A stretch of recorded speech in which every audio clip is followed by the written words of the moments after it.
latar belakang. Perkembangan dunia pemasaran yang semakin kompleks menuntut para pemasaran untuk memahami perilaku konsumen secara mendalam. Salah satu faktor penting yang mempengaruhi perilaku konsumen adalah consumer learning. Proses pembelajaran konsumen ini melibatkan bagaimana individu memperoleh pengetahuan, pengalaman, dan informasi yang kemudian diterapkan pada perilaku pembelian dan konsumsi mereka. Memahami proses pembelajaran konsumen ini menjadi krusial bagi pemasar untuk merancang strategi pemasaran yang efektif dan membangun hubungan yang kuat dengan konsumen. Dalam era digital yang serba cepat ini, konsumen memiliki akses yang mudah terhadap informasi dan berbagai pilihan produk. Pemasaran menghadapi tantangan untuk menarik perhatian konsumen, membujuk mereka untuk mencoba produk, dan kemudian mempertahankan loyalitas mereka. Untuk mencapai hal tersebut, pemasar perlu memanfaatkan berbagai strategi persuasif yang dikaitkan dengan proses pembelajaran konsumen seperti pengkondisian klasik, pengkondisian instrumen, dan pembelajaran observasi. Konsep consumer learning. Consumer learning adalah menerapkan pengetahuan dan pengalaman masa lalu ke dalam situasi dan perilaku saat ini. Learning adalah proses di mana individu memperoleh pengetahuan pembelian dan konsumsi serta pengalaman yang mereka terapkan pada perilaku terkait di masa depan. Consumer learning juga proses yang berkembang dan berubah ketika konsumen memperoleh pengetahuan dari pengalaman, pengamatan, dan interaksi dengan orang lain. Pengetahuan yang baru diperoleh ini mempengaruhi perilaku di masa depan. Hal ini berkisar dari tanggapan sederhana dan seringkali refleksi terhadap rangsangan pemasaran, seperti kemasan, warna produk, dan pesan promosi, hingga mempelajari konsep-konsep abstrak dan membuat keputusan untuk membeli produk yang kompleks dan mahal. Unsur-unsur consumer learning. Yang pertama, motivasi atau mengungkap motif konsumen adalah tujuan utama pemasar yang berusaha untuk mengajarkan konsumen bagaimana mereka dapat memenuhi kebutuhan mereka dengan membeli produk dan merek tertentu.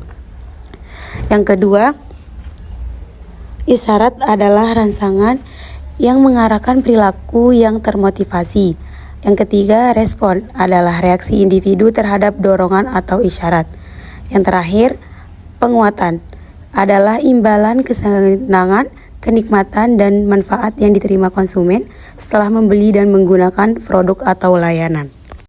Pengkondisian klasik, aplikasi strategis dan pengkondisian pada perilaku konsumen adalah 1. Asosiatif.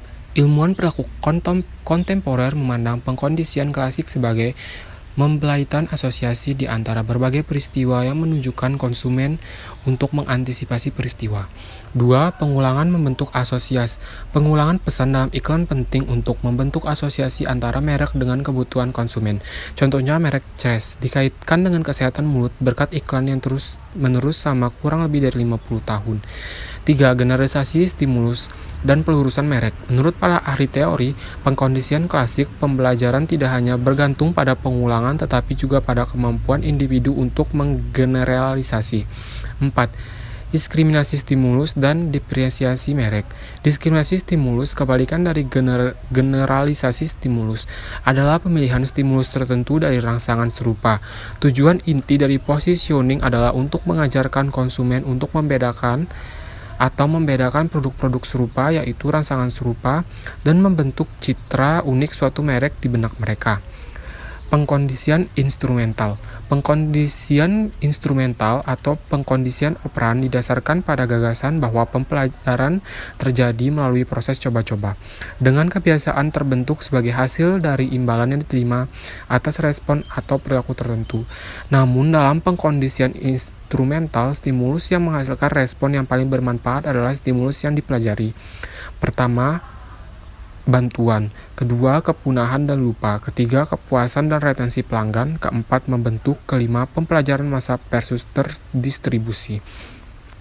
Pembelajaran observasional.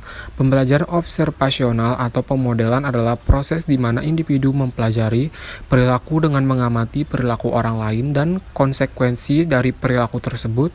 Agar pembelajaran seperti ini dapat terjadi, penguatan harus dilakukan. Lalu ada memproses informasi. Komponen pemrosesan informasi adalah menyimpan data, menyandikan data, serta pengambilan dan menyimpan informasi sebagai berikut. Yang pertama ada menyimpan data, kedua ada pengkodean data, dan yang ketiga ada mengambil atau menyimpan data.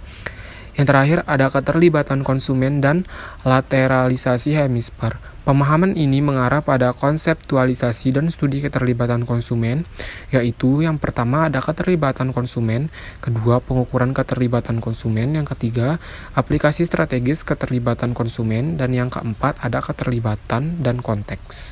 Adapun materi kedua, konsep dalam meyakinkan konsumen. Elemen-elemen dalam komunikasi. Komunikasi dapat berupa komunikasi impersonal atau interpersonal. Dalam pemasaran, sumber komunikasi impersonal adalah pesan yang disampaikan perusahaan melalui departemen pemasaran, agensi periklanan, atau hubungan masyarakat dan juru bicara. Berikut faktor-faktor yang mempengaruhi kesadaran dan interpretasi pesan konsumen. Yang pertama, komunikasi dan perilaku konsumen. Konsumen cenderung mengingat isi pesan lebih lama dari sumbernya dan memiliki pesan yang sesuai pandangan mereka.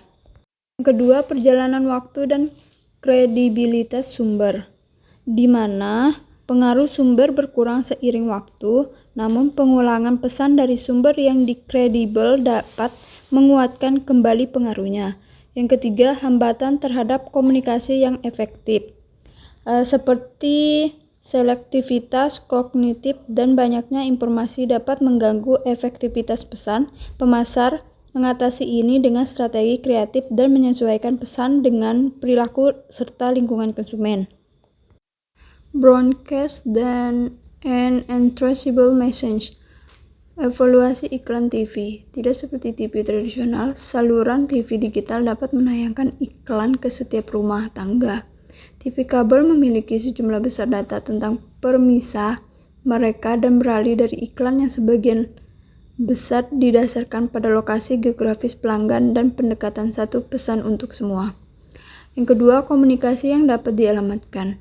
Istilah media tradisional identik dengan media penyiaran atau media massa dan terdiri dari saluran-saluran yang mentransmisikan pesan satu arah kepada khalayak luas. Sebaliknya, media baru adalah saluran penyiaran sempit yang memungkinkan pemasar untuk mengirim pesan yang dapat dituju. Iklan yang dapat dituju terdiri dari iklan yang dikirim ke orang-orang tertentu atau audiens kecil daripada kelompok konsumen. Selanjutnya, struktur pesan. Yang pertama, gambar dan teks dapat menarik perhatian lebih baik dibandingkan teks saja, dengan kompleksitas visual yang tepat berpengaruh pada pemahaman dan sikap terhadap iklan. Terus yang kedua ada pembingkaian pesan, baik positif maupun negatif, mempengaruhi keputusan konsumen tergantung pada karakteristik individu dan konteks produk. Yang ketiga, pemasar harus mempertimbangkan penggunaan pesan satu sisi atau dua sisi tergantung pada tujuan mereka, apakah untuk menarik konsumen baru atau memperkuat loyalitas pelanggan yang ada. Iklan asli menjadi populer karena menyatu dengan konten yang tidak disponsori sehingga tidak mengganggu pelanggan pembaca. Sementara penyampaian pesan juga berpengaruh terhadap penerimaan audiens. Penetapan iklan yang tepat, baik di televisi maupun media cetak, dapat meningkatkan daya ingat dan efektivitas pesan. Yang terakhir, penyampaian manfaat produk dalam urutan yang strategis dapat mempengaruhi bagaimana audiens menerima informasi dengan penekanan pada manfaat utama yang disampaikan tergantung pada tingkat minat audiens. Persuasive applause. Iklan yang emosional dapat membebani konsumen dan membatasi ingatan mereka akan informasi tentang produk itu sendiri dan membuat konsumen lebih mungkin terpengaruh oleh klaim pengiklan tentang atribut produk yang superior. Selanjutnya, kita akan membahas daya tarik iklan yang paling menonjol. Yang pertama, komparatif. Iklan komparatif adalah klaim pemasar atas keunggulan produk untuk mereknya dibandingkan satu atau lebih pesaing yang disebutkan secara eksplisit atau diidentifikasi secara implisit, baik secara keseluruhan maupun pada atribut produk tertentu. Yang kedua, takut. Membangkitkan atau menggambarkan rasa takut itu efektif. Beberapa peneliti telah menemukan hubungan negatif antara intensitas himbauan rasa takut dan kemampuan mereka untuk membujuk.